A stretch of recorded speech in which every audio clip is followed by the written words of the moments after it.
We want to talk about the story that we've been covering. That is sort of Shanquella Robinson. That's the black woman who went to Mexico with some friends, and then she came home in a body bag. Her friends returned. Her mother was clueless as to what happened. Her friends came back and actually brought her luggage home, but with conflicting stories as to what happened. They initially said she died of alcohol poisoning, but the autopsy told a different story. Well, Mexican authorities have issued an arrest warrant for the woman who is suspected of killing Shanquella. She was killed again on that particular trip with friends. Prosecutors in Baja California Sur now want the suspect extradited to the country to face charges, but have not specified exactly what the charges the suspect could face. The FBI is involved in the case as well. They started a separate investigation into her death. Joining me right now is Shanquella's mother, Sallamandra Robinson. Mrs. Robinson, first of all, sorry to have you here on our show for such an occasion. Certainly our condolences go out to you.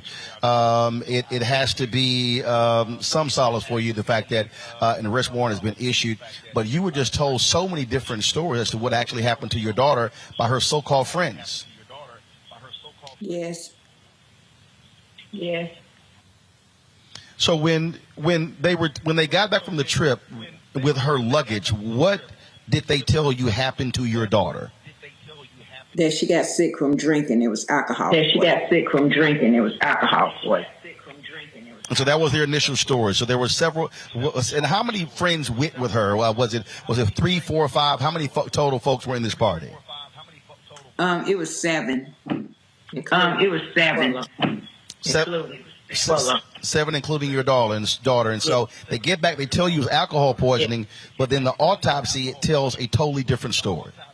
Yes. Now, were the friends in contact with you and the family all throughout? And when the autopsy report was released, is that when they went radio silent? Yes, they did. And their reference as her friends, how long did she know the individuals who she traveled there with? From 5 to 7 years. She went to college. They went to college together. Yes.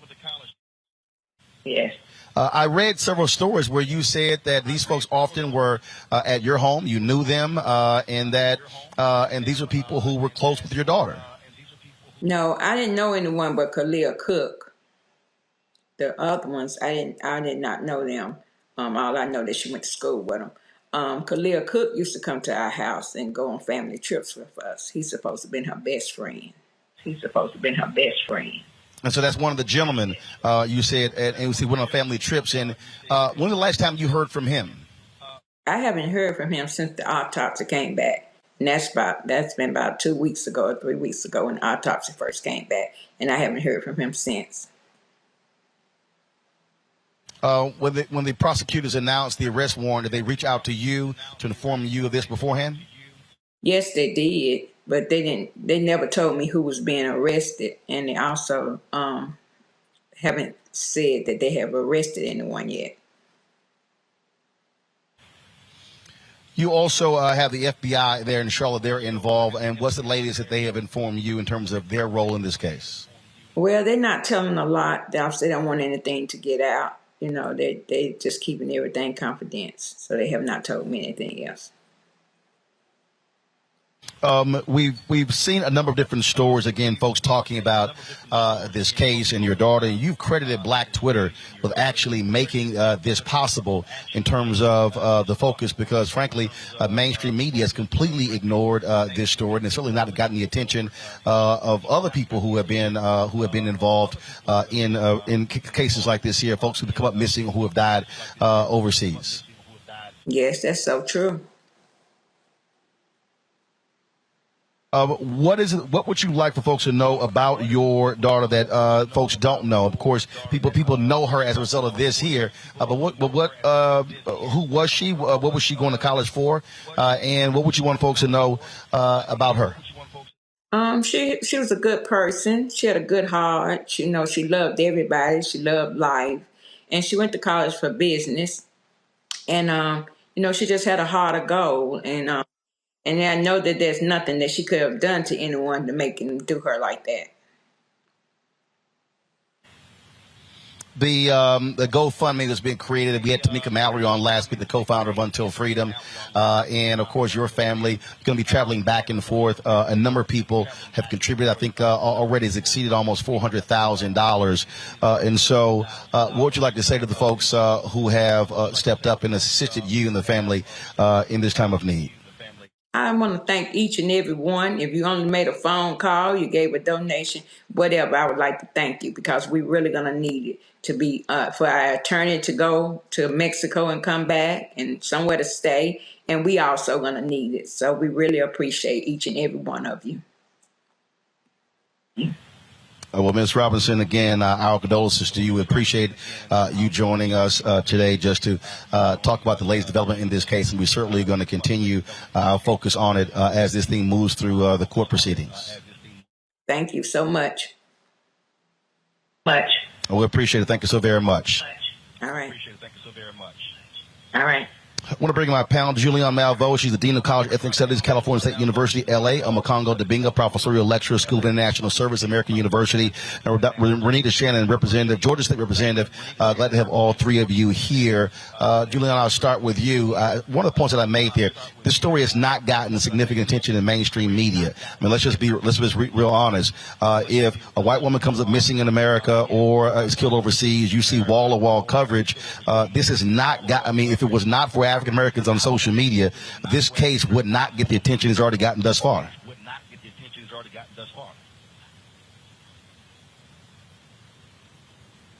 Julianne, I think you're on mute.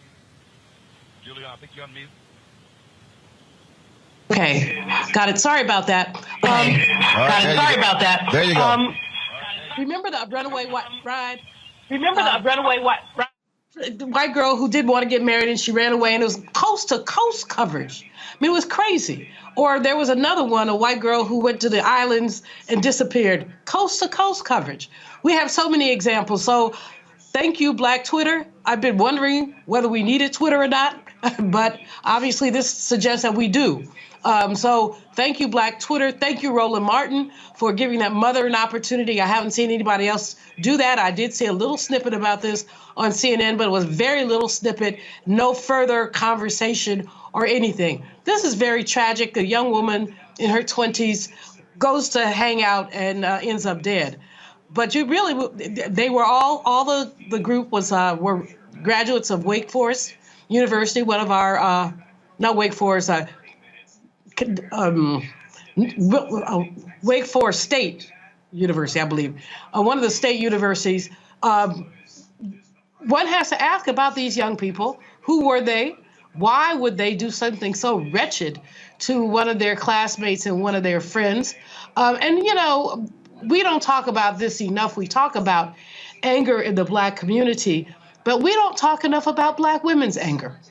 What could have triggered this kind of horrible response? And I think that while we talk about Black on Black, this or that, what's going on with Black women, I think is a really important question to ask. We talk about Black Girl Magic. We talk about the year of Black women in terms of Karen Bass and so many others. But we also have to talk about this rage, the kind of rage that would unleash such a horrible situation on this young lady. And I'm not suggesting that all Black women are angry.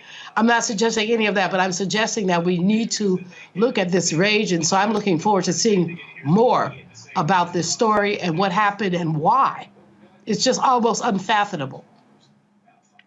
Omekongo, the reason we know what happened because a video was shot and that's what went viral. But let's just be honest, it shows you what's happening in this country where people literally are fighting.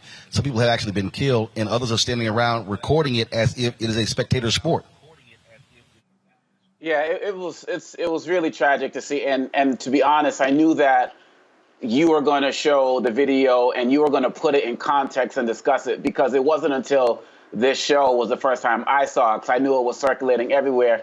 But the way people are just talking about it like it's just nothing, or, you know, some people laughing, thinking world star and all of this, people aren't humanizing it with the type of degree that you are doing. And that's why it's so important for you to have these conversations as well as to have the family members on. And further to the point, I didn't even see this on CNN until yesterday. When I saw the headline, I thought it was some random other story. And that was like the first time they covered it based because of what you're talking about. And really what I'm hoping, though, Roland, going back to the start of your question, is that I hope that people don't only concentrate on the ignorance and vile nature of this spectacle, of this bystander behavior, and spend more attention on that, because that is like a phenomenon in society now, people standing around and watching. After people spend some time talking a little bit about that, because it is worthy of some critique, of course, and condemnation, we need to talk about the fact that this sister was slain and nobody talked about it for weeks, and we need to follow up on Khalil, who I asked last week to come forward, and we need to make sure that this sister is being treated and her family with all the respect that they deserve, because quote unquote mainstream media is not going to do it, but we are showing them that our stories matter and our children matter, because really at the end of the day, no one's going to speak about it with the breadth that we are going to do it. And so really at the end of the day, yeah, bystander effect, it's terrible, and all of those guys need to be brought up on any types of charges they can be brought up for witnessing something like this. But let's also make sure that we're paying attention to this sister, making sure that she gets the justice she deserves, and continually raising the funds for this family, because as the mom said, they're going to need it. Renita, this is also why it's important for groups like Until Freedom. Remember, they were very much involved in keeping the attention going when it came to Breonna Taylor. And look, I've had to interview way too many mothers and fathers in cases like this. And these are not folks who understand media, who are used to the media glare. So having organizations step up and assist is certainly critically important. Absolutely. And so far, we know that the person of interest has been charged with femicide, which is a very specific crime in Mexico. That is a crime of killing somebody because of their gender. And so I think that also says a lot. I'm not sure if that is just the only crime that they would use anytime a woman is murdered, or if that is specifically being used in this case because authorities know something more about the motive of whoever attacked Shanquella.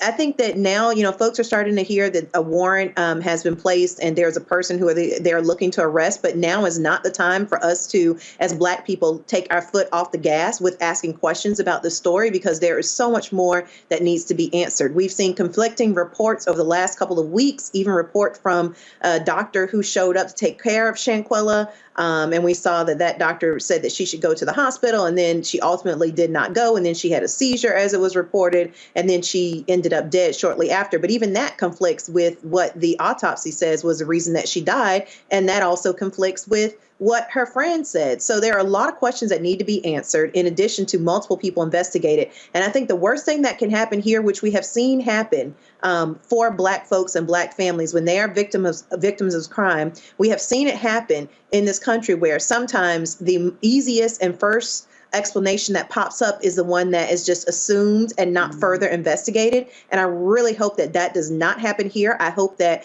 the investigators question every single person who was on this trip, particularly the person who began recording before Shanquella was attacked, because you can see that in the video. So I really hope that they are able to get to the bottom of this and have full transparency and let the public know exactly what happened, and that they leave no stone unturned.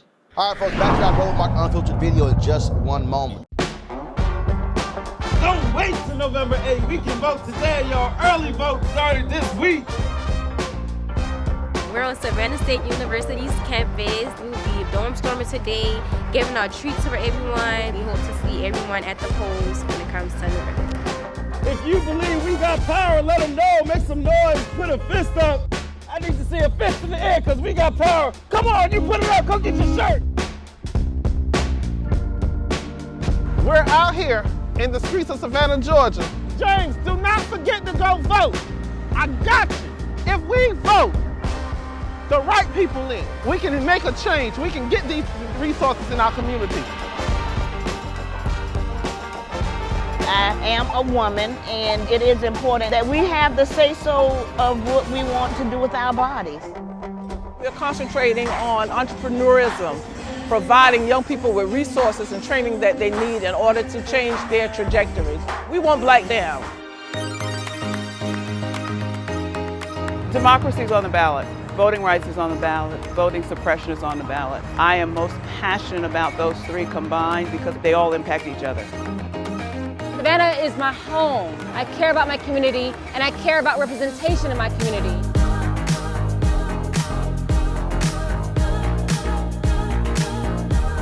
Our voices are still going to be heard no matter what kind of obstacles try to come up against us to stop us from voting. We're still going to be standing our ground.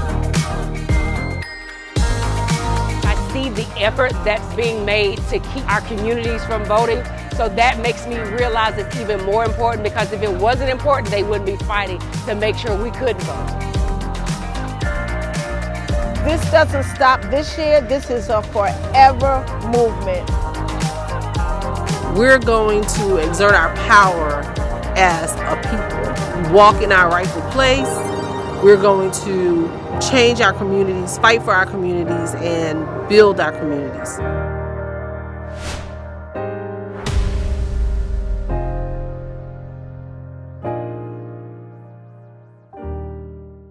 Folks, Black Star Network is here. Hold no punches. I'm real revolutionary right now. Support this man, Black Media. He makes sure that our stories are told. Thank you for being the voice of Black America, Roland. Stay black. I love y'all. All momentum we have now, we have to keep this going. The video looks phenomenal. See, there's a difference between Black Star Network and Black-owned media and something like CNN. You can't be Black-owned media and be scared. It's time to be smart. Bring your eyeballs home. You dig?